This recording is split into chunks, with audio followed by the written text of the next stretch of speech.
What's up, YouTube? Welcome back to another video here. This is Renan, and you're watching Stock Advice. Thank you guys for tuning back in. Today is March 5. It's 5:30 here in Saskatchewan. So it's still winter, but as you can see, the sun is shining from that would be the southwest. Yeah, it is the southwest end of the house. It is facing right to me because this to the left here is the south side, and that will be the southwest, right? So it's still cold here. I don't know if you've heard about the snowstorm that's blanketing the mountain regions of California. And yeah, that's pretty much still winter. Places are getting tons of snow, and I would like to just update you on some of the stuff that's going on around us. So upon clicking on the Google app, so upon clicking on the Google icon, so these are the news that came up. So one of which is says here, Marcos names Philippine Special Envoy to China. So there's nothing really. I didn't even click this on, so I just thought, just share my thoughts with you. Probably is thinking of engaging more with China, especially now that we are in a more um, precarious situation with U.S. Repositioning itself back to Asia Pacific region. So they want to engage more, especially Bongbong Marcos, the president. He wants to engage more with China. And then another one here. I don't know. Yeah. Okay. So it says remote workers are adopting a new practice called body doubling, in which they watch strangers work online. So it says here, body doubling helps some ADHD workers be more productive and provides lonely workers with a sense of community. So I'm just gonna briefly read to you the article. Goes live on TikTok for about 5 hours every day, all while juggling her full-time job as a data analyst. So it probably is something to do. So I didn't really read the whole article, but I'm from what I can understand, it's like they go online, they do remote work, and then as soon as they log on to their work computers, they switch on their cameras, so they go online. At the same time, they're actually making side hustle by going online, and then people watching them work, right? So while that person is doing work for a company, uh, that person is also streaming his or her time. So if someone would like to watch her while or what would like to watch them, then she also makes money by just streaming her videos, right? So nothing. Yeah, it just sometimes I just think about it, and I told my kids, especially my younger one, I told him, why do you even want to watch other people playing games? Because back in the days when I was a kid, we do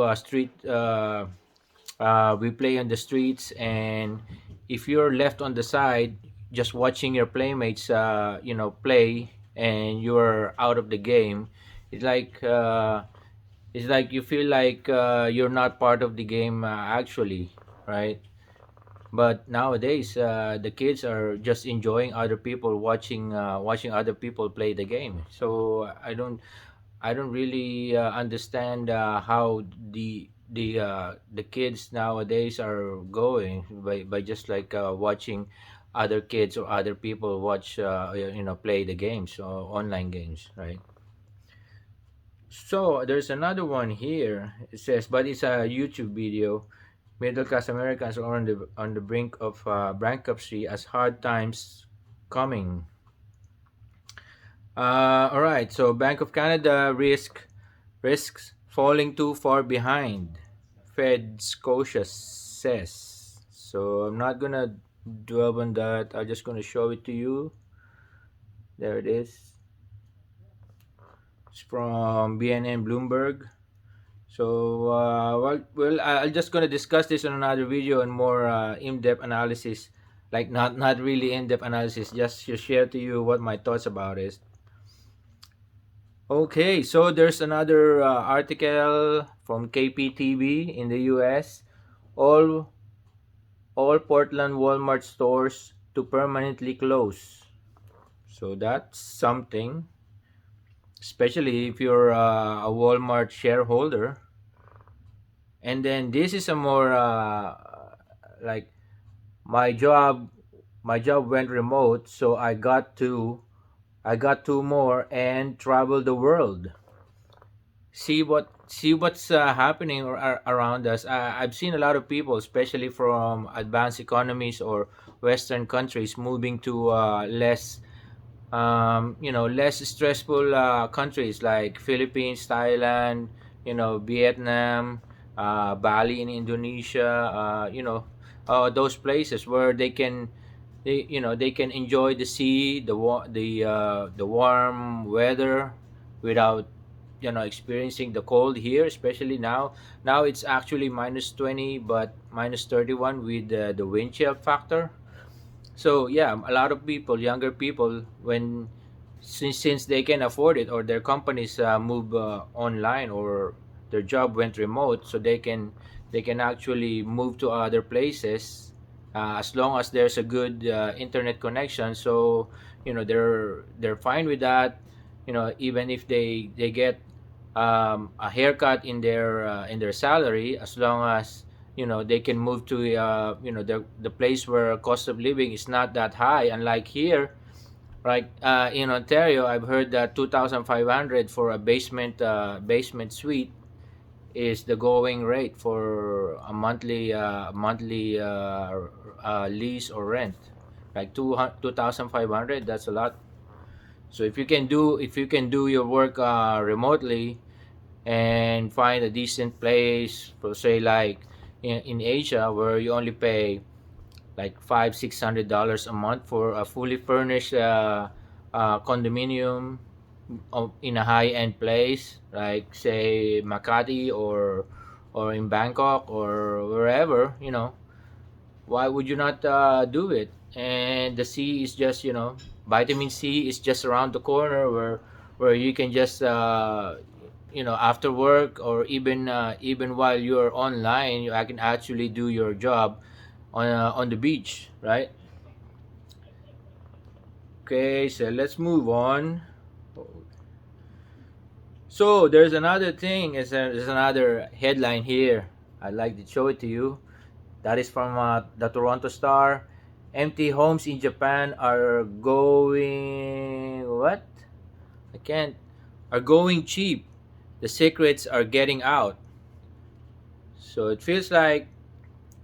So I just want to share to you that I'm not gonna explain this any further. It's just like I'm going to my I just want to express my thoughts, because sometimes I just want to make my thoughts available, or so that other people can, there's not much people I can talk to here. It's like only my family. I can't just go out and explain to my neighbor, oh, look, empty homes in millions of empty homes in Japan, right? I can't just do that here.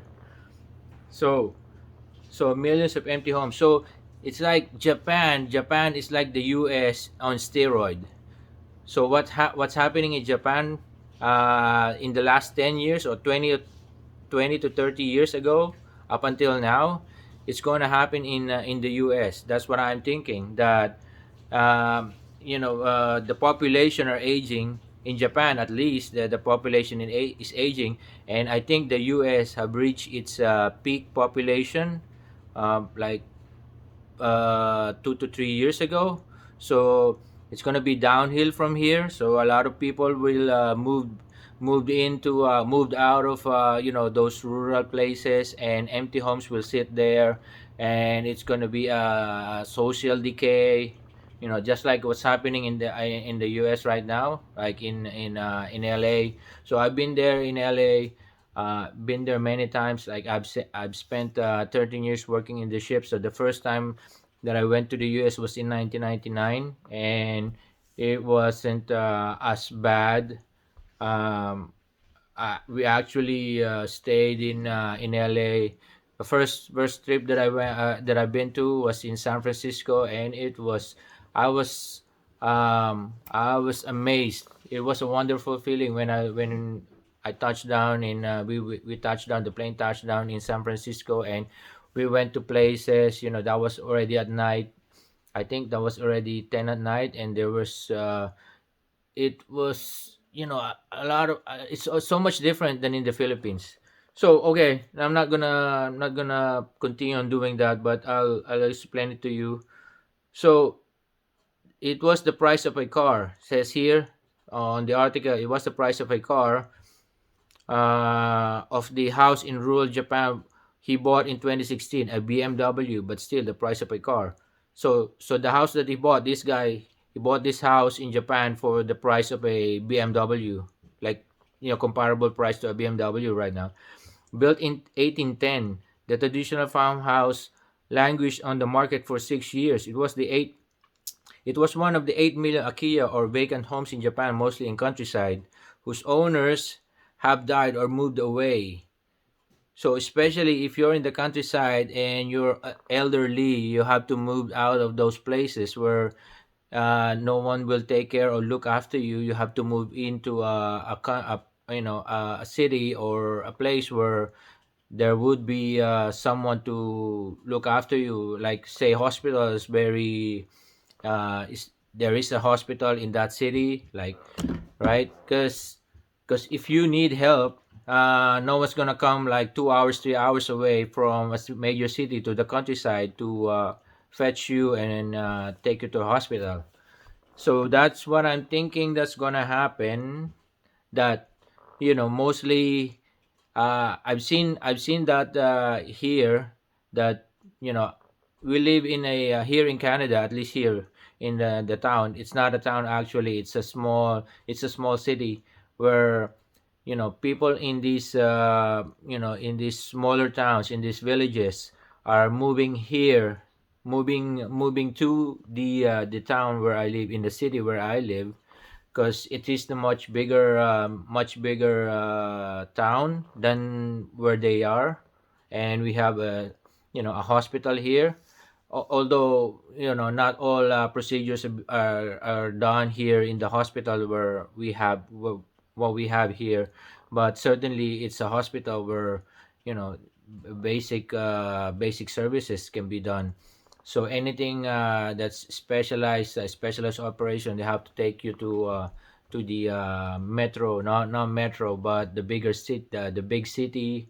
One of which was Saskatoon and Regina. So we're near Saskatoon, right? So I've seen those hamlets. There are hamlets here around this area here, and a lot of people are moving out of those hamlets, small villages and smaller towns, and moving into to this city where I live. So I think that's gonna continue on, especially when the population are getting older. So like for me, I'm not any getting any younger anyway. So yeah, I would like to be in a bigger place. But I've been to, I've lived in the Philippines. I've lived in Manila for a considerable amount of my childhood.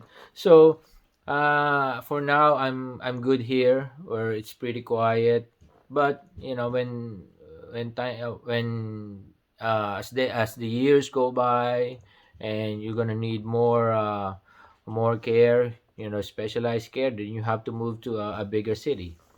So okay, that will be it for now, and I'm gonna go through it again maybe tomorrow, and see more a more in-depth analysis of what's happening around us.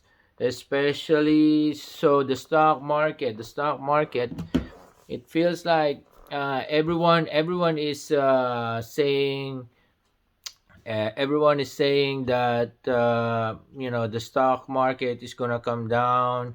I think it's more on you have to look at the chart. I'm not really a chart artist or a chart technician, but I've learned it through the years to look into the chart and what the chart is saying.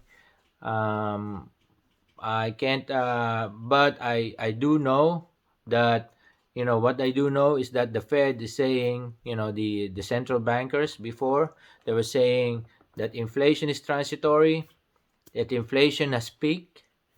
Inflation now that inflation is, what's that? That inflation is sticky or persistent. So there is a change of narrative as the years goes by. We might see they say that we still have a soft landing.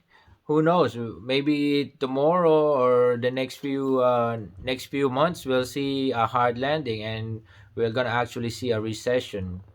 We're still gonna have to find out. So thank you so much for watching. This is Reina. You're watching Stock It Wise. I'll see you tomorrow. Bye bye.